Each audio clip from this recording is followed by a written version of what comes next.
Good morning students. आज हम विकास के समाजशास्त्र पर चर्चा करेंगे, जो कि बीए पार्ट थर्ड ईयर के फर्स्ट पेपर उप समाजशास्त्रीय सिद्धांतों के अंतर्गत आता है। तो विकास का समाजशास्त्र की एक शाखा है तथा यह शाखा विकास से संबंधित सभी पहलुओं, कारकों, परिणामों आदि का अध्ययन, वर्णन, विश्लेषण एवं व्याख्या करती है। समाजशास्त्रियों के अनुसार विकास का समाजशास्त्र एक जटिल विषय है तथा इसकी परिभाषा, उद्देश्य, विषय सामग्री आदि के संबंध में सामाजिक वैज्ञानिकों के अलग अलग विचार हैं। समाज के विकास से संबंधित विचार एवं सिद्धांत की अब हम व्याख्या करते हैं।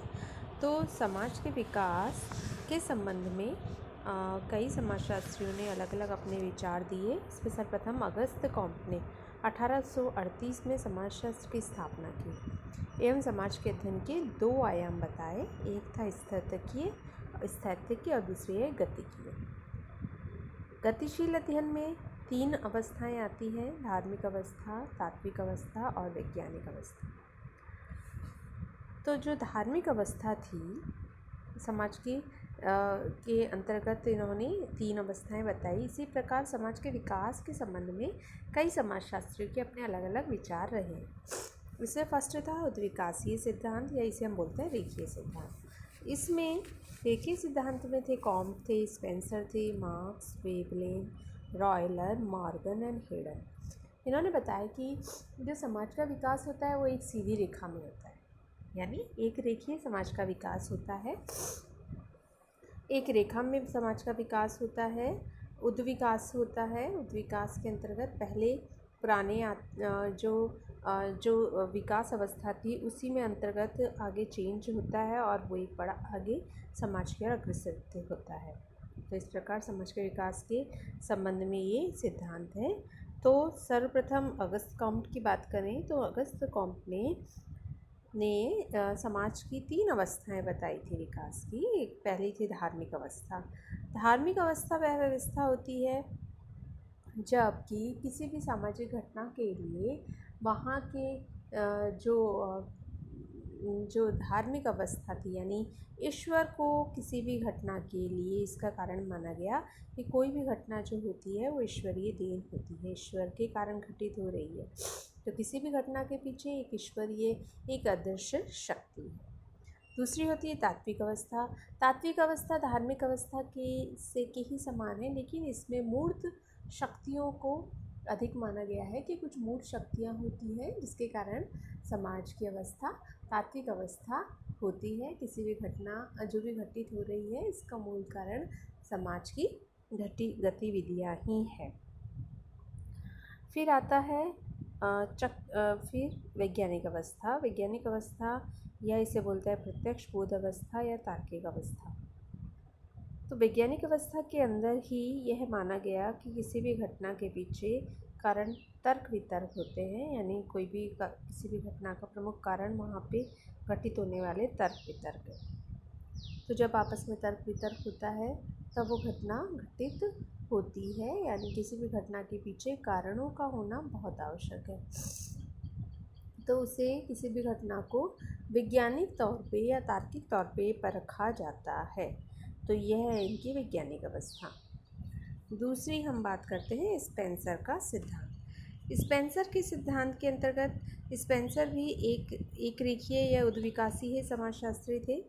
स्पेंसर ने अनिश्चित संबंध समानता से निश्चित संबंध भिन्नता की ओर अपने विचार प्रस्तुत करे।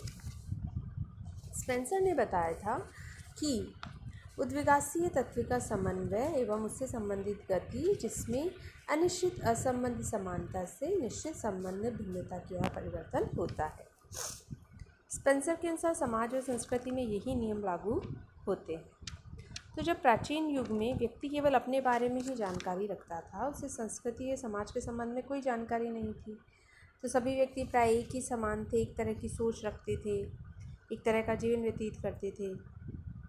धीरे धीरे अनिश्चित जो ये अवस्था थी इसको हम बोलते हैं अनिश्चित असंबद्ध समानता। धीरे धीरे उनके अनुभव, ज्ञान, विचार परिपक्व हो गए और सब मिलकर कार्य करने लगे। बाद में श्रम विभाजन की स्थिति आ गई और प्रत्येक व्यक्ति उस कार्य को करने लगा जिसे सबसे अच्छी तरीके से कर सकता था। तो इस प्रकार सब मिलकर निश्चित लक्ष्य की ओर बढ़ने लगे। यह स्थिति निश्चित संबंध भिन्नता कहलाती है और इस प्रकार स्पेंसर ने विकासीय सिद्धांत को प्रत्येक सामाजिक घटना के विकास को स्पष्ट करने के लिए प्रयुक्त किया है। तो इसे हम बोलते हैं संबद्ध भिन्नता, निश्चित संबंध भिन्नता। तो यानी अनिश्चित संबद्ध समानता से निश्चित संबंध भिन्नता की ओर विकास होता है। इन्होंने अपने इस सिद्धांत को डार्विन के, जो कि बायोलॉजी में डार्विन का सिद्धांत दिया था, उनके सिद्धांत को इन्होंने आगे बढ़ाते हुए अपना स्पेंसर का सिद्धांत दिया।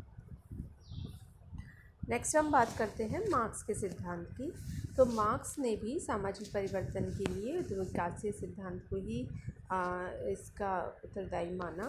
मार्क्स ने माना कि सभी सामाजिक परिवर्तनों का जो प्रमुख कारण एवं चालक होता है वो वहाँ की आर्थिकी होती है। यानी आर्थिकी के कारण ही कोई भी परिवर्तन घटित होता है। तो आर्थिकी ही किसी भी घटना को घटित होने के लिए या किसके लिए आर्थिकी की आर्थिकी इसका कारण है। इनके सिद्धांत को इसीलिए हम आर्थिक निर्णायकवाद भी कहते हैं। तो इन्होंने वर्ग संघर्ष के द्वारा परिवर्तन की व्याख्या की। सामाजिक परिवर्तन का सिद्धांत वर्ग संघर्ष का ही सिद्धांत कहलाता है। इसी प्रकार 1848 में वर्ग संघर्ष के जो सिद्धांत दिए उसकी कुछ पंक्तियां हैं जो इस प्रकार है। आज तक अस्तित्व में जो समस्त समाज है उनका इतिहास वर्ग संघर्ष का इतिहास है। स्वतंत्र मनुष्य, दास, कुलीन, सामान्य जन, सामंती प्रभु, दास, शिल्प संघ, उस्ताद, कारीगर, मजदूर, उत्पीड़क व उत्पीड़ित आदि बराबर एक दूसरे का विरोध करते आए हैं। वे कभी छिपे और कभी प्रकट रूप से लगातार एक दूसरे से लड़ते रहते हैं, जिस लड़ाई का अंत हर बार या तो पूरे समाज के क्रांतिकारी पुनर्गठन या संघर्षरत वर्गों की बर्बादी में ही हुआ है। तो यह सामाजिक परिवर्तन के संबंध में मार्क्स के विचारों का एक सार है। इसी प्रकार अपने इस सिद्धांत में ही हम आगे बात करते हैं वेबलेन का सिद्धांत। तो थॉर्स्टीन वेबलेन जो थे वे अमेरिका से थे। इन्होंने सामाजिक परिवर्तन का प्रौद्योगिकी सिद्धांत दिया जो कि विकासीय सिद्धांत के अंतर्गत ही आता है। उनकी पुस्तक का नाम था the theory of the leisure classes और दूसरी थी the equity of workmanship and the state of the industrial arts. इन्होंने बताया था कि सामाजिक परिवर्तन का प्रमुख व प्रत्यक्ष कारक वहाँ की प्रौद्योगिक दशाएं होती हैं कि वहाँ का जो प्रौद्योगिकी जिस प्रकार होगी वहाँ का सामाजिक परिवर्तन भी उसी प्रकार का होता है। इसलिए वेबलेन के सिद्धांत प्रौद्योगिक निर्णयवाद भी कहलाता है। इन्होंने सामाजिक परिवर्तन के प्रौद्योगिक दशाओं को भी उत्तरदायी माना है। मैकायर पेज ने समाज में लिखा है कि वेबलेन के लेखों की विद्वानों ने अनेक व्याख्याएं की है और वेबलेन को प्रौद्योगिक निर्धारणवाद भी माना गया है। वेबलेन के अनुसार निम्न अनुसार चलता है। भौतिक पर्यावरण मानव की प्रौद्योगिकी एवं कार्यों को परिवर्तित एवं निर्धारित करते हैं। कार्य मानव की आदतों विचारों को परिवर्तित एवं निश्चित करता है। इसी प्रकार विचार एवं आदतें धीरे धीरे सुदृढ़ व स्थापित होकर संस्थाओं के रूप में ही विकसित होती है। संस्थाएं सामाजिक ढांचे का निर्माण करती हैं और जब जब प्रौद्योगिकी में परिवर्तन होता है तो समाज में क्रमानुसार सामाजिक परिवर्तन भी होगा। तो वेबलेन ने सीधे सीधे प्रौद्योगिकी को समाज से संबंधित माना है कि जब जब समाज में परिवर्तन होगा, जब जब प्रौद्योगिकी में परिवर्तन होगा और समाज से प्रभावित हो। इसी प्रकार टॉयलर ने भी अपना सिद्धांत दिया।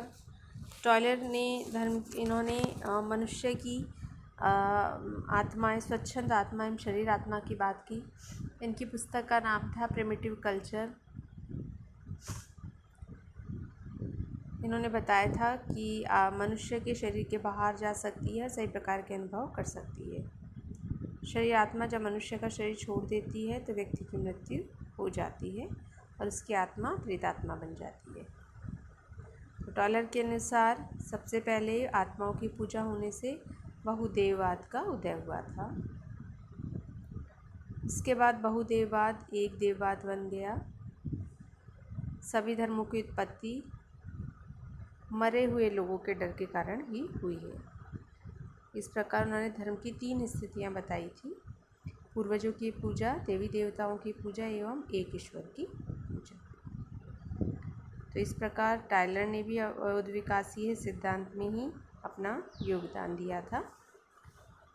से आगे का मैं नेक्स्ट क्लास में आपको समझाती हूँ। धन्यवाद।